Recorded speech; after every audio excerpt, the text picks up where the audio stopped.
Good afternoon, everyone. About 47% of the time, the average mind is wandering. However, research shows that this isn't good for the mind. The mind belongs in one place. By Experiences, Not Things by James Hamlin, I, Trisha Holland, will be describing the author's purpose, use of figurative language, and the author's main ideas of his article. The author's purpose in this article is to persuade the audience that experiences are better and hold greater value than that of material possessions. Over the past decade, abundance of psychological research has shown that experiences bring people more happiness than do possessions.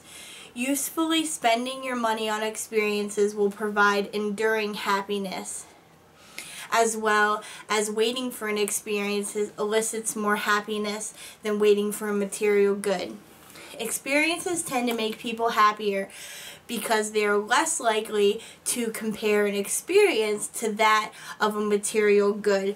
Turns out people don't like hearing about other people's possessions very much, but they do like hearing about other people's vacations or stories and memories from trips that they have taken.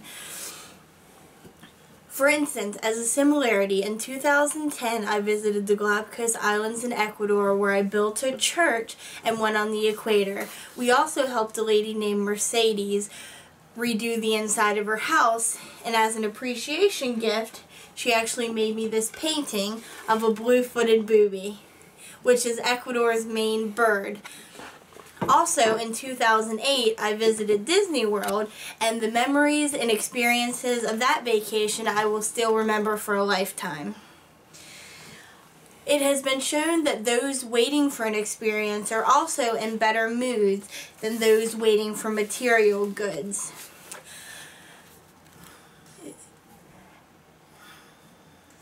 The purchase of a new car or my new iPhone, of course I was excited to purchase them, but after a few months the excitement faded when the next best thing came out.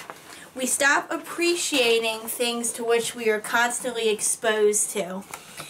The author of this reading had an example of both figurative and connotative language.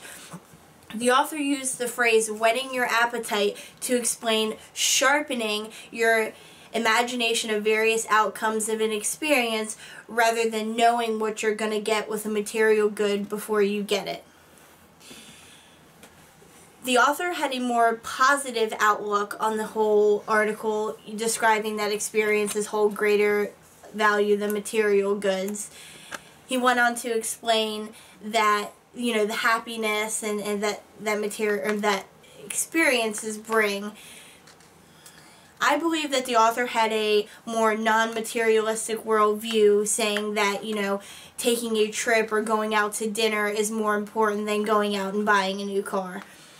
He didn't really view materialistics and possessions as a very big importance in life. However, in my life, I am more of materialistic. Acquiring possessions isn't as important as experiences.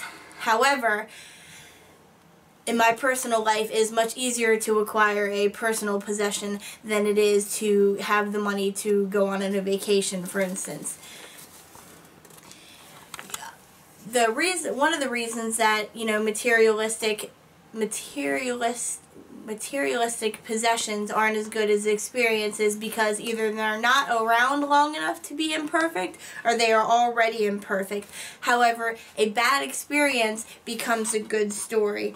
Our memories and experiences get sweet over time. And in conclusion, this article emphasizes mainly on stories and memories acquired through experiences rather than waiting for, you know, the iPhone or something to come in the mail. I believe that the author, like I said, had more of a positive outlook on the whole article as well as myself.